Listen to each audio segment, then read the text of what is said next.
basketball taught pro. Well, when you are watching this, it's going to be 4th of July.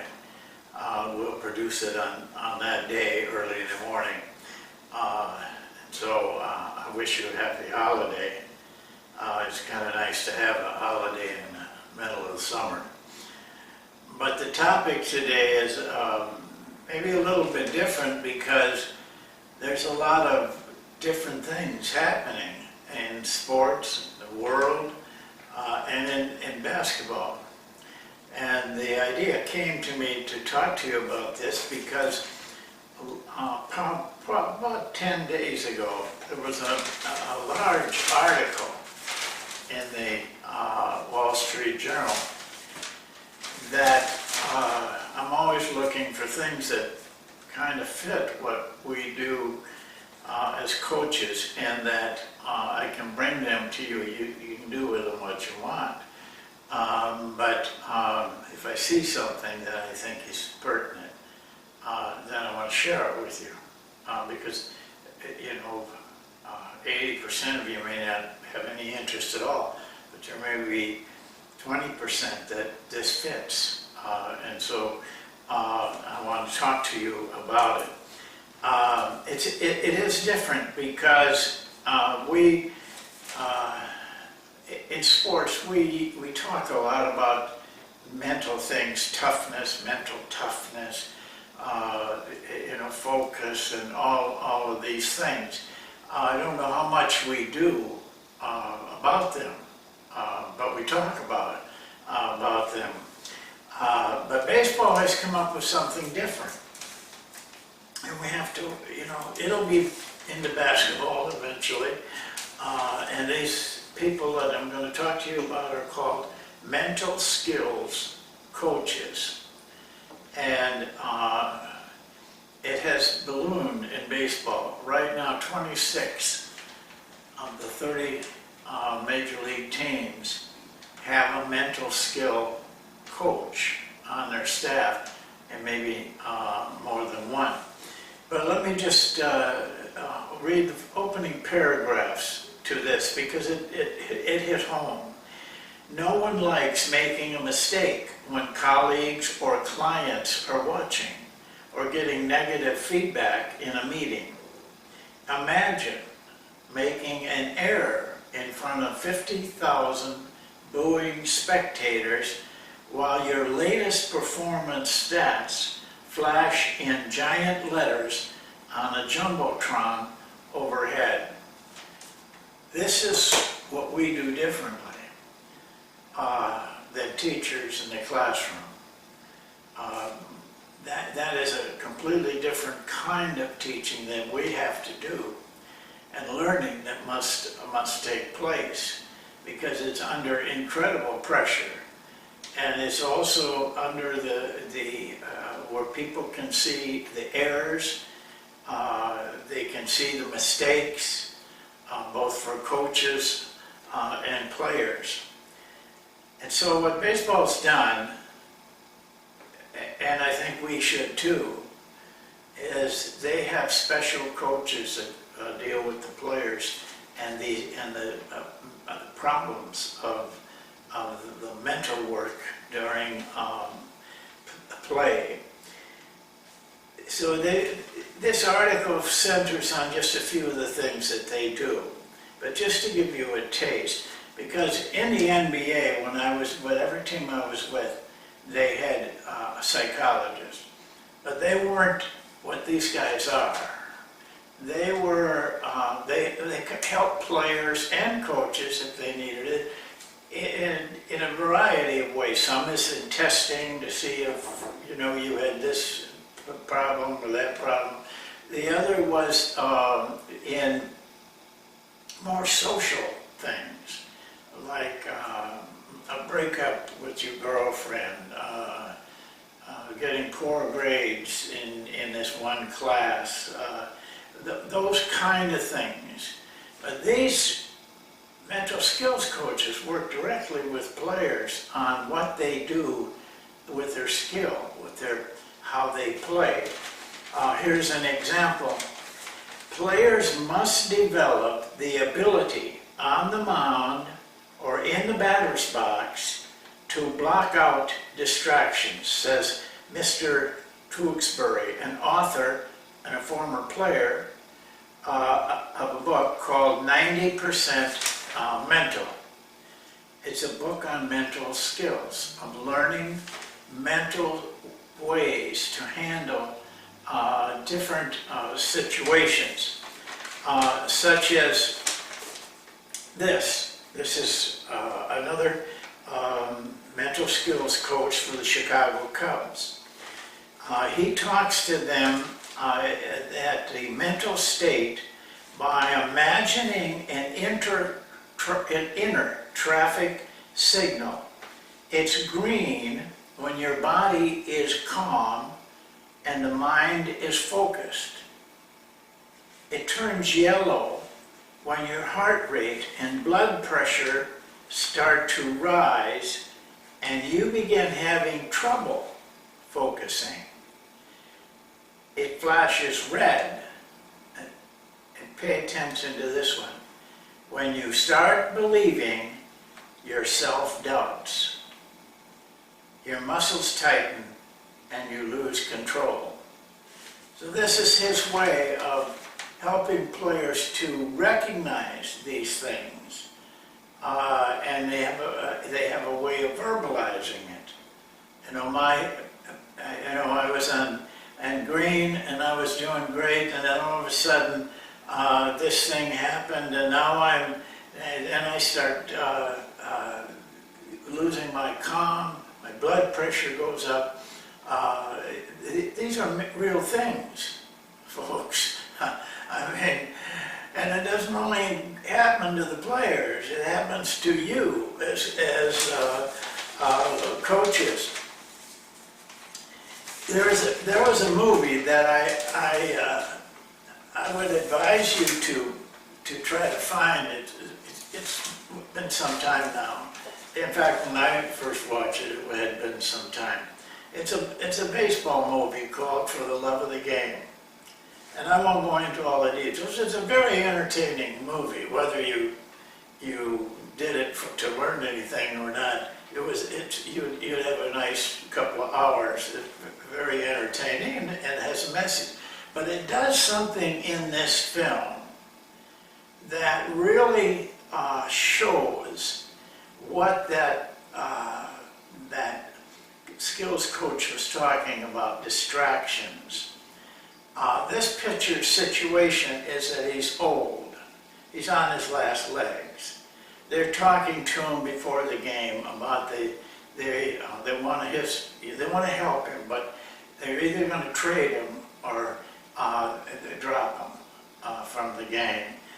If they trade him, he's going to go to this team, which he doesn't particularly like. But if he wants to stay as a player, that's what he's going to have to do. So he's troubling with all of this as he goes into this big game with the New York Yankees. A full house, the crowd noise and the cheering and the jeering is just incredible. When he takes the mound in the first inning, they know him because he's been a famous pitcher. The hitters know him, and he knows all of the hitters. The movie is clever enough to go inside of his mind what he is thinking, and he has a lot of funny things he thinks about. But then he will say, and I can't remember exactly the word he used, I think it's hone. It's time to hone in.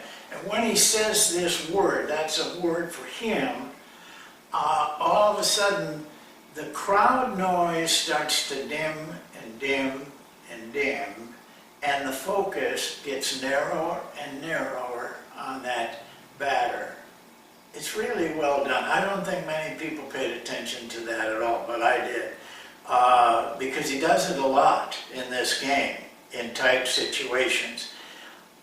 That is what they were talking about. That's what you have to do. And if you can learn to concentrate and focus very intently, what you will find is that all of the things around you, which is noise, really, whether it's loud or small or nothing, but it's still, in your mind, a noise.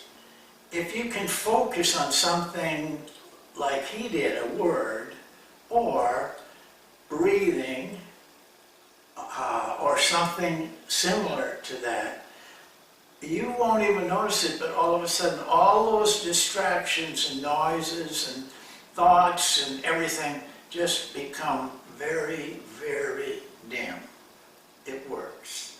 That's what he was doing, but it was so dramatic because of the way the film could create that situation. You could feel yourself just narrowing your thoughts on what he had to do. As it turns out, he throws a perfect game. Nobody reached first base, and then he retired from baseball. Well, this is it isn't only for the players. In fact, I think it's equally, if not even more, for the coaches.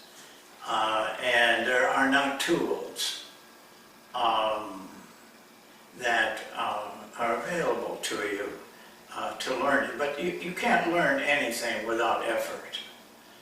If you're not willing to put in effort to do it, whatever that effort is, meditation, concentration exercises, they're all hard work. I told you about mental practicing a song that I never played, and I learned how to play it without ever touching the horn.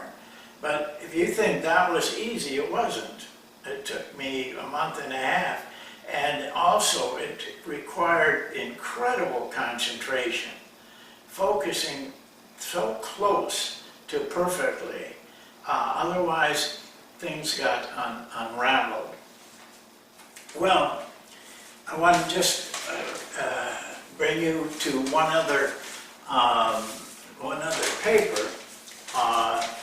It just came Saturday, and they had a whole 2 pages on lessons from the strange brains, and I think you should take note of this. And I only have one example from this, but this whole article is a essay written by a writer who writes a book. He's a psychologist, and what he has done is studied for 2 or 3 years all this, what he calls strange brains. It may be due to an accident, like one of his examples is a man that had a rod driven into his head and changed his complete personality. But there's also times like this, accidents or some type of trauma or something, that the mind changes, has to change. And what the point he makes here, of all of these things that are happening, it opens up a part of the brain that we don't tend to think about how much power it has, because it does things. It creates situations with the mind that are mind-boggling. I mean, I'll give you an example. A man came up to him. He's a psychologist, but this was almost right on the street. And the guy recognized the man that had written the book, and he said, I've lived with this all my life. I've never told anybody, and for a long time I thought it was normal because I thought everybody could do what I can do, but I began to realize that they can't. They don't do the things that I'm going to tell you. His mind was such that how it happened in childhood or something is not clear even to him. But he does kind of remember when things changed. And this is how it changed. You could give him any date out of a calendar. For For example, you could say, what were you doing on September 13th in 1996? He always had to hesitate, and the article explains that, but I don't want to get into it all with you why. That in that little brief second or two or five, he reforms things, and he could actually go to September 13th, 1996. He could tell you everything about the day. The temperature, was it cloudy, was it warm, where he was, what he was doing, the addresses of where he was. The psychologist would ask him different things about that day. He could remember in detail that day as if he was living it again. And you could pick any date on a calendar, and he could do that over, I think he was in his 40s, over 40 years of dates. He had retained this. The amazing thing is that the writer was able to find other people that could do the same thing. He found 44 people that could do exactly the same thing as that person. Think of what you can do with your mind. I mean, that is an amazing tool. It just brings out what this article wants to bring out, is that the mind is almost unlimited. It has a way, it's such a goofy thing, it's almost all water, it's slushy, it's something that you wouldn't even want to look at if it were in operation. You can't hardly do that, but still, it does all these marvelous things that this book, brings out. It's a series of all kinds of situations like this. Well, we're going through an age of statistics, and I can't help but smile and laugh, because I went through it for years and years when nobody wanted to do it. Now all of a sudden they want to do everything, and this probably will take the same course. But what happens, if you've been around long enough, is that the fads, they're coming up with things now in statistics that are just bizarre and worthless. But everybody wants to get on the act. Some people want to make money off it. Some people want to make stature out of it. But it'll pass. And then all those people that were just in it for a wave will drop out. But there will be a core of people who will be doing it for years and years and years again. And this, I think we will go through the same thing. Well, that's it for today. Have a nice holiday, and we'll see you sometime toward the end of the week with another show.